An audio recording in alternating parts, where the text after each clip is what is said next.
السلام علیکم، امید ہے آپ سب خیریت سے ہوں گے۔ تو دل کی دھڑکن کی 24ویں قسط اپلوڈ ہو گئی ہے۔ امید کرتی ہوں آپ سب کو پسند آئے گی۔ اپنی رائے کا اظہار کمنٹس میں ضرور کریں، شکریہ۔ ارتضیٰ نے ڈور بیل بجائی۔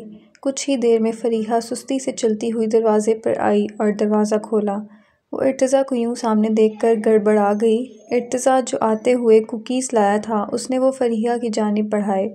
وہ کنفیوز ہوئی اور اس نے کوکیز پکڑ لیے۔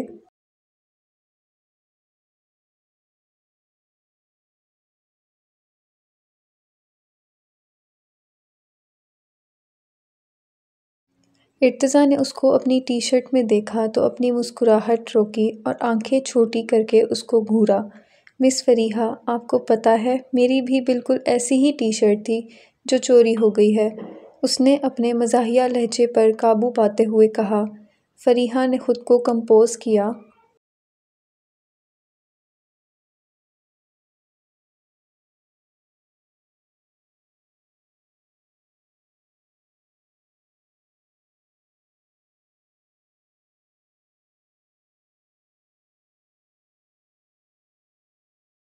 کس نے چوری کی ہے؟ کوئی ٹی شرٹ کیسے چوری کر سکتا ہے؟ اس نے بھی حیرانی والے انداز میں کہا۔ ہے نا، میں بھی یہی سوچ رہا ہوں کہ کوئی ٹی شرٹ کیوں چوری کرے گا؟ فری، کون ہے دروازے پر؟ آمنہ بیگم نے کچن سے آواز لگائی۔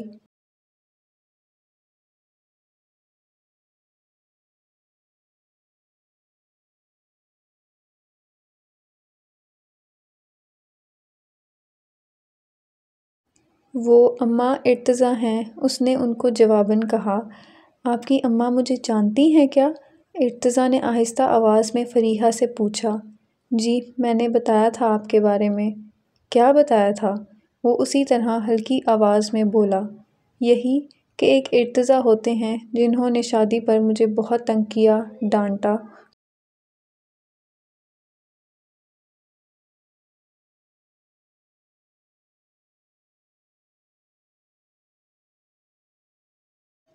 اس کے انکشافات سن کر ارتضیٰ اس کے کان کے قریب جھکا۔ سیریسلی؟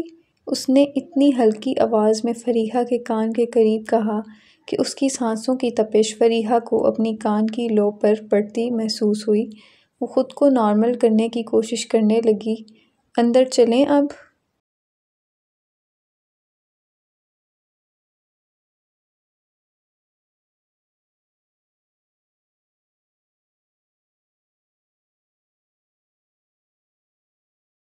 فریحہ نے اس کو اندر چلنے کا اشارہ کیا۔ آمنہ بیگم کچن سے آئیں تو ارتضیٰ کو پہلی نظر میں پہچان لیا۔ ارتضیٰ بیٹا، کھڑے کیوں ہو، بیٹھو نا، انہوں نے نرم لہجے میں کہا۔ اس نے ان کو سلام کیا۔ فری بیٹا جاؤ، بھائی کے لیے پانی لاؤ۔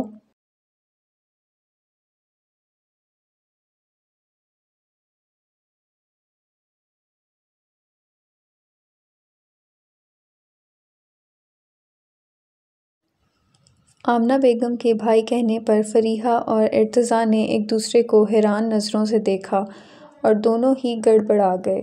ارتضیٰ نے اپنی نظروں کا رخ موڑ لیا۔ فریحہ نے اپنے سرخ چہرے کو چھپانے کے لیے کچن کا رخ کیا۔ کچن میں آ کر اس نے پانی پیا اور اپنا سانس بحال کیا۔ بھائی، اس نے زیر لب کہا اور جھرجھری لی۔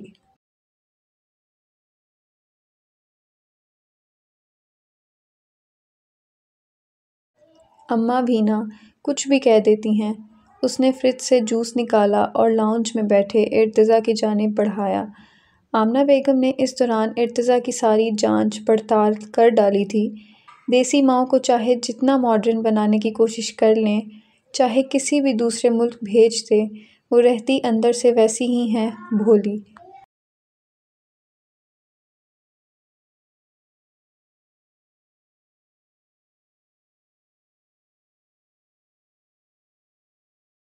اور اپنی اولاد کے متعلق ہر بات کہہ جانے والی۔ ابھی بھی وہ فریحہ کے بارے میں ہی باتیں کر رہی تھیں جب وہ ان کے قریب صوفے پر بیٹھی۔ اس نے ارتضیٰ کے سامنے مسکرانے کی ناکام سی کوشش کی کیونکہ وہ جانتی تھی اس کی ماں نے اس کو کمپنی دینے کے چکر میں اس کے بچپن کے راز و نیاز کھول کر رکھ دیے ہوں گے۔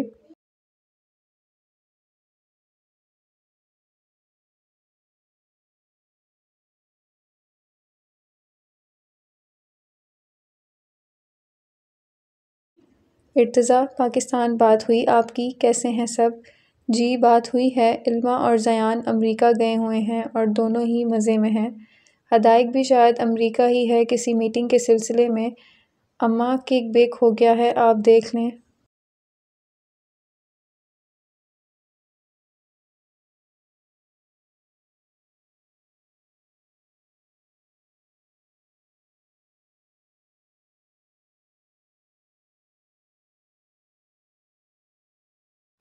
میں اتنے ارتضیٰ کو بابا سے ملوا دیتی ہوں۔ ارتضیٰ نے گلاس ٹیبل پر رکھا اور فریحہ کے پیچھے چلتا ہوا یوسف صاحب کے کمرے کی جانب بڑھا۔ ان کے کمرے کے باہر وہ دونوں کھڑے ہو گئے۔ ارتضیٰ نے سوالیہ نظروں سے فریحہ کو دیکھا۔ ایک بات پوچھنی تھی۔ فریحہ شرمندہ سی ادھر ادھر دیکھنے لگی۔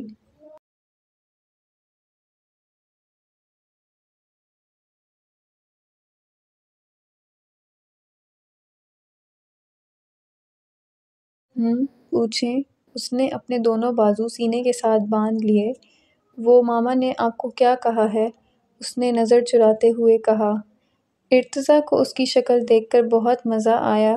یعنی اگر فریحہ خانزادہ کی کوئی رگ دبا سکتا تھا تو وہ اس کی اماں تھیں۔ کچھ نہیں، بس میں سوچ رہا ہوں کہ میں نے تو ٹائم ویسٹ کر دیا۔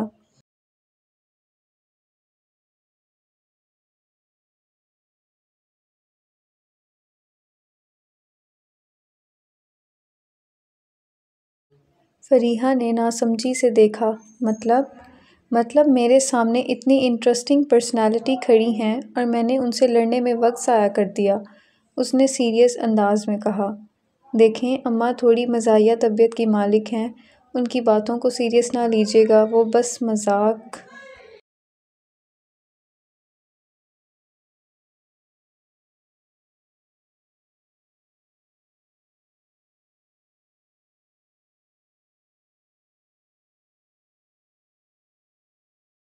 میں بھی یہی سوچ رہا تھا، کیونکہ میں آپ کا بھائی کس اینگل سے لگتا ہوں؟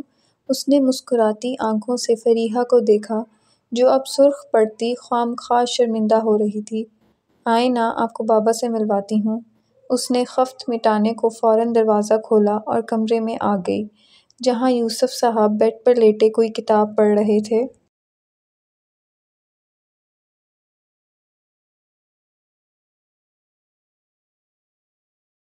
بابا یہ دیکھیں، اس نے ایکسائٹڈ انداز میں یوسف صاحب کو اپنی جانب متوجہ کیا۔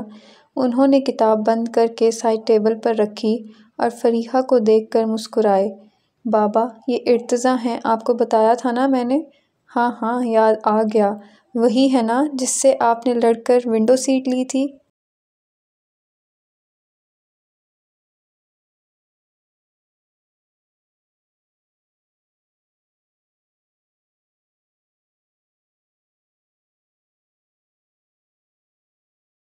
ارتضیٰ سے اپنی ہنسی روکنا محال ہو گیا۔ اس نے چہرہ جھکا لیا۔ فریحہ نے اپنے بابا کو گھورا۔ پتہ نہیں آج اس کی اور کتنی بے عزتی ہونی تھی ارتضیٰ کے سامنے۔ بابا کیا ہو گیا ہے؟ میں نے آپ کو یہ بات تھوڑی بتائی تھی، اور بھی بتائی تھیں، آپ کو بس یہی یاد رہ گئی ہے، اس نے منہ بناتے ہوئے کہا۔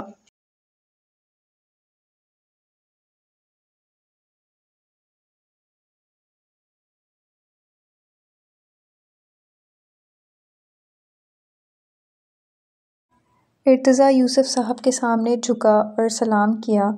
کیسے ہو بیٹا؟ میں ٹھیک ہوں، آپ کیسے ہیں؟ طبیعت ٹھیک ہے آپ کی؟ فریحہ بہت پریشان تھی پاکستان۔ بس یہ بے وقوف ہے، فوراً پریشان ہو جاتی ہے۔ انہوں نے اپنے قریب بیٹھی فریحہ کے گرد حصار بنایا۔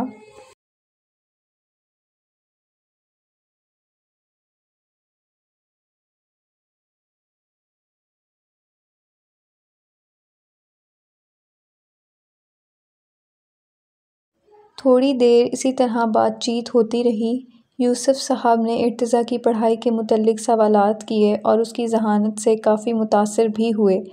آمنہ بیگم کمرے میں آئیں اور فریحہ کو چائے بنانے کے لیے بلایا۔ وہ چائے بنانے کچن کی جانب گئی۔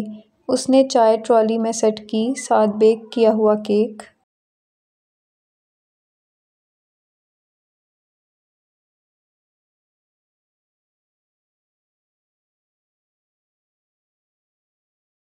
اور ارتضیٰ کی لائی ہوئی کوکیز بھی رکھیں اور یوسف صاحب کے کمرے میں آ گئی۔ اس نے ٹرالی بیڈ کے قریب روکی اور سب کو چائے سرو کرنے لگی۔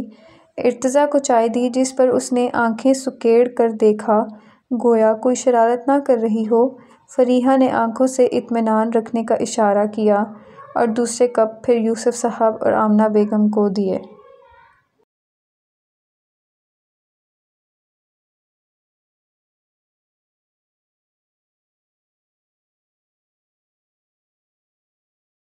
بیٹا کھاؤ نا، بہت اچھا بیک کرتی ہے کیک فری۔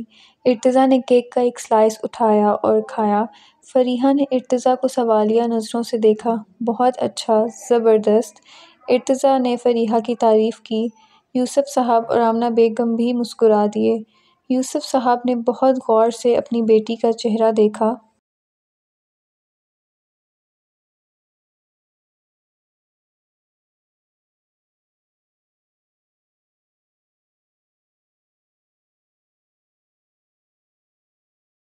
جہاں کچھ اور ہی چمک تھی، انہوں نے اس کی پسند کو سراہا اور اسی طرح باتوں باتوں میں ہی انہوں نے چائے پی۔ ارتضیٰ نے ان تینوں کے پیار کو سراہا۔ بیٹا کھانا کھا کر ہی جانا۔ نہیں آنٹی، آج بہت دیر ہو گئی ہے، پھر کبھی سہی۔ بالکل نہیں، آج کھانا یہیں کھاؤ گے۔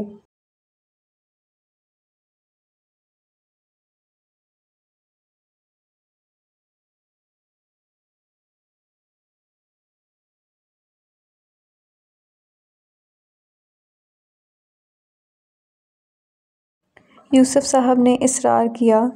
ہاں ارتضیٰ، آپ یہیں کھا لیں، ویسے بھی آپ نے کافی ٹائم سے گھر کا کھانا نہیں کھایا ہوگا۔ اوکے ٹھیک ہے، جیسے آپ لوگ چاہیں۔ زیان کو پولیس اسٹیشن سے کال آئی۔ 2 لوکیشن ٹریس ہوئی ہیں سر، جہاں پہ گاڑی گئی ہے اس دن۔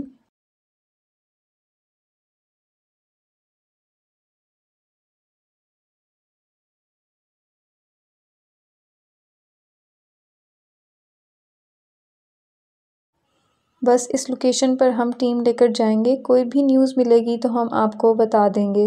اوکے، آپ مجھے بھی ان دونوں لوکیشنز کو سینڈ کر دیں۔ اوکے۔ زیان کا اور مرتضیٰ صاحب کا بزنس میں ایک بہترین نام اور مقام تھا، اس لیے ان کے اثر و رسوخ کافی ایسے لوگوں کے ساتھ تھے جو ان کے مشکل وقت میں ان کے ساتھ کھڑے ہوتے۔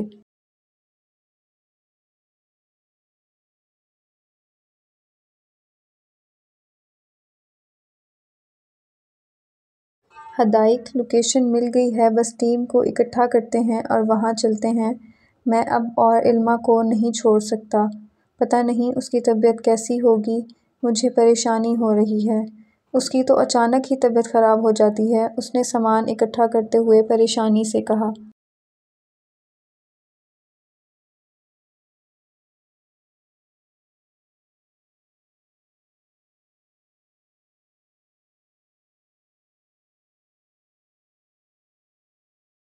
ہاں ٹیم کو انفارم کر دو، ہم نکلتے ہیں۔ حدائق تیری میٹنگز ہیں، تیرا نقصان نہ ہو تو وہ بھی دیکھ لے یار۔ کچھ نہیں ہوتا، تیرا کام زیادہ ضروری ہے اور میں تجھے اس موقع پر اکیلا نہیں چھوڑ سکتا۔ حدائق اور زیان فلیٹ سے نکلے۔ زیان نے ٹیم کو ساری صورتحال سے آگاہ کیا اور لوکیشن بتا کر اسی علاقے میں پہنچا جہاں گاڑی گئی تھی۔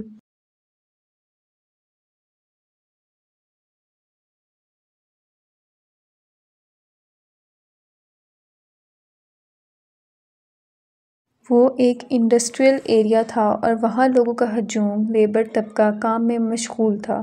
انہوں نے مختلف جگہوں پر دیکھا لیکن یہ جگہ ایسی نہ لگی کیونکہ چہل پہل والی جگہ تھی اور کوئی بھی مشکوک حرکت فوراً نوٹس کی جا سکتی تھی۔ یہاں تو مجھے نہیں لگ رہا، دوسری لوکیشن چیک کر لیتے ہیں۔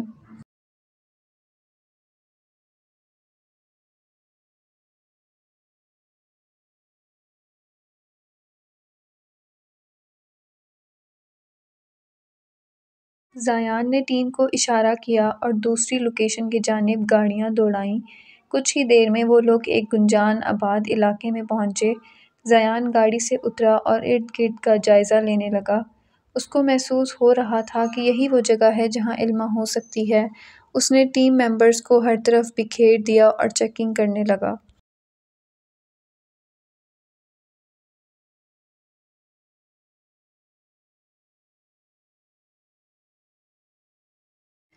ہر کوئی دکان گھروں میں ارد گرد جا کر جائزہ لینے لگا۔ زیان نے بھی ہر طرف کا جائزہ لیتا آگے بڑھ رہا تھا۔ آگے گلی بند تھی اور کونے میں ایک گھر جہاں تالا لگا تھا، لیکن اس گھر کی حالت دیکھ کر ہی لگ رہا تھا جیسے اس گھر کے آس پاس سے برسوں سے کوئی نہ گزرا ہو۔ حدائق بھی اس کے ساتھ ساتھ ہی تھا۔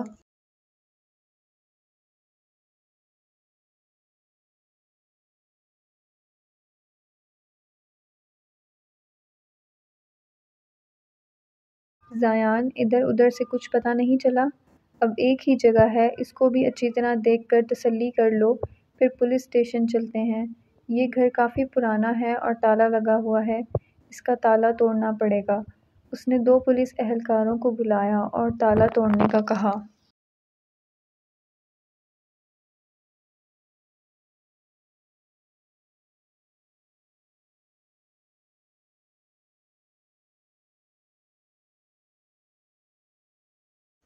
حدائق اور زیان دونوں دوسرے معاملات دیکھنے لگے۔ سر، یہ تالا نہیں ٹوٹ رہا۔ ان دونوں نے زیان سے کہا۔ سر، تالا بہت مضبوط ہے اور یہ عام طریقوں سے نہیں ٹوٹ رہا۔ ہم کسی اسپیشل لاک میکر کو بلاتے ہیں۔ ٹھیک ہے، تم دونوں بندوبست کرو اور باقی لوگوں کو بھی ارد گرد کر دو۔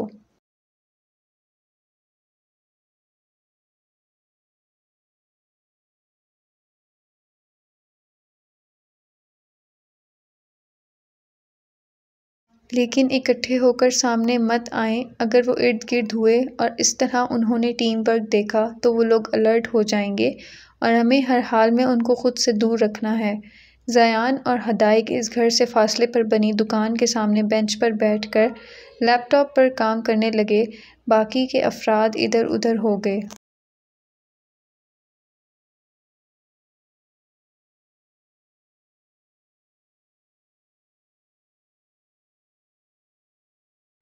کچھ وقت ایسے ہی گزرا، پھر ایک گاڑی آ کر اس سے دروازے کے سامنے رکی۔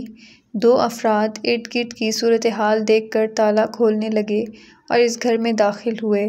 زیان نے حدائق کو اس گھر کی طرف متوجہ کیا۔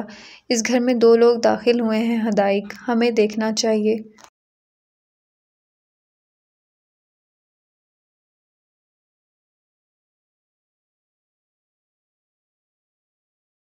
لیکن اس طرح داخل ہوں گے تو کوئی مسئلہ نہ ہو جائے۔ نہیں، ہم چپ کر کے جائیں گے۔ میری چھٹی حس مجھے کہہ رہی ہے کہ اس جگہ کو دیکھے بغیر میں نہ جاؤں۔ اپنی ٹیم کو الرٹ کر دو، پھر ہم چلتے ہیں۔ حدائق، تم یہیں رہو، میں اکیلا جاؤں گا۔ زیان، تیرا دماغ ٹھیک ہے؟ میں تجھے اکیلا نہیں جانے دوں گا۔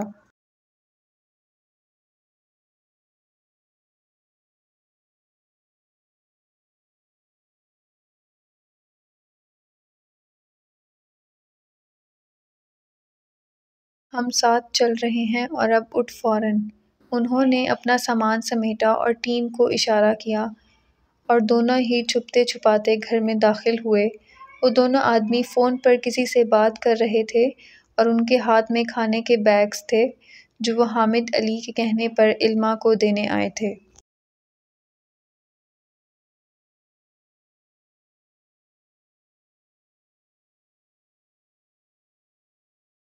جی باس، وہ لڑکی ابھی بھی بے ہوش ہے تو کھانا اس کے قریب رکھ دیتے ہیں، اٹھے گی تو خود ہی کھا لے گی، وہ دونوں بیزاریت سے بولے۔ کیونکہ یہ سب ان کے کام میں شامل نہیں تھا، ان کا کام مال اکٹھا کرنا اور اس کو اسمگل کرنا تھا، لیکن ان کے باس نے ایک نیا ڈرامہ لگا کر اس کام پر لگا دیا تھا۔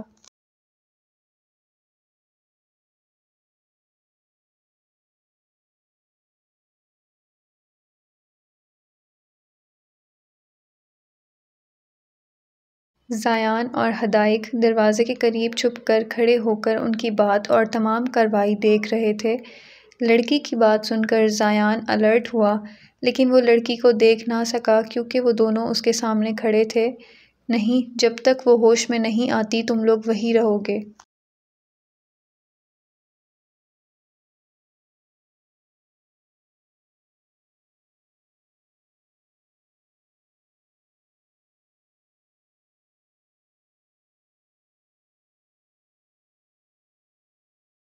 حامد علی نے نیا آرڈر پیش کیا۔ باس، ہمارا مال دوسرے اڈے پر پڑا ہے، لڑکیوں کو بھی بھیجنا ہے آگے۔ وہ کام زیادہ ضروری ہے، وہ کر کے ہم آ جائیں گے ادھر۔ حامد علی نے بات سن کر اثبات میں سر ہلایا اور فون بند کر دیا۔ وہ دونوں علما کے سامنے سے ہٹے اور دوسری طرف پڑی کرسی پر کھانے کا سامان رکھا۔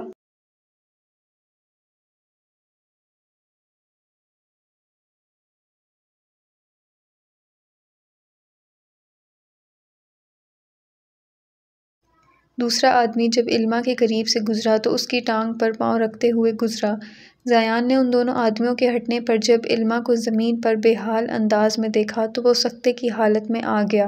حدائق، یہ علما ہے نا، میری علما؟ وہ بے یقینی سے علما کی جانب دیکھتے ہوئے بولا۔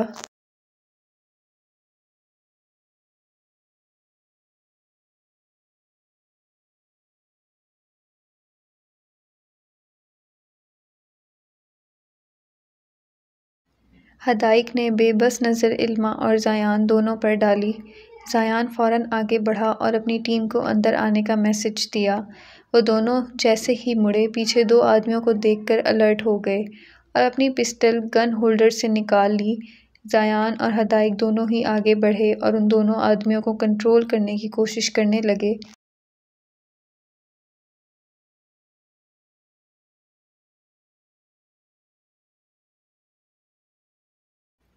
زیان نے ایک آدمی کو پیچھے گردن سے دبوچ کر کنٹرول کیا اور دوسرا آدمی حدائق کے شکنجے میں تھا، لیکن وہ دونوں آدمی آسانی سے ان کی گرفت میں نہیں رہ سکتے تھے، اس لیے باقی کی ٹیم اندر داخل ہوئی اور انہوں نے آدمیوں کو پکڑا۔ زیان تو علما کا حلیہ ٹھیک کر، حدائق نے ادھر ادھر دیکھتے ہوئے زیان کو کہا۔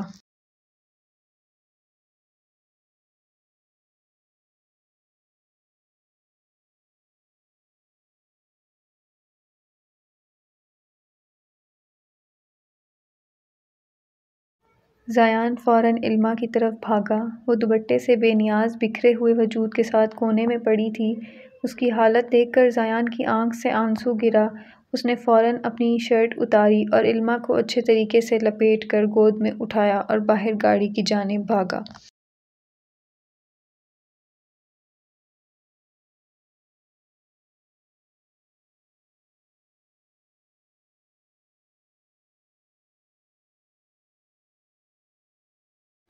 حدائق وہی پولیس کی ٹیم کے ساتھ تھا۔ اب پتہ لگانا تھا کہ یہ لوگ کون تھے اور کس کے لیے کام کر رہے تھے۔